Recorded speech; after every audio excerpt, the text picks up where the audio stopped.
So there we are then. It wasn't the thriller we had at Cardiff Arms Park between Cardiff and the Dragons, but in its own way, it was pretty compelling in that second half. And that, Sean Holly, is a significant win for the Ospreys. It's a massive win, and they thoroughly deserved it. They snuffed Munster out. They did what Munster do to other sides, and fair play to them. I'm really pleased for them because they had to dog it out. They haven't hit the straps all season, but it doesn't really matter. You know, they've only lost one game. They're picking up points, and winning, as these boys will tell you, breeds confidence. They've got a home win, readdressed the Chelsea Sharks defeat, and an away win last week. So fair play. They can go into the break now with a lot of confidence. They got a lot of boys to come back afterwards, and they're in a good place in the table. So it's good news for them.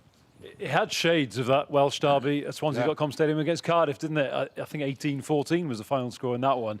Ospreys, as Sean said, just dogged out a victory. Didn't score any tries, but knocked over the penalties when they came their way and got the result. Yep, they carried on the second half like the first half. They were better on the penalty count. They were better on the turnover count. You know, it wasn't fancy, but the scrum was good. Defensively, you know, they really forced Munster into a lot of mistakes. Line speed was good.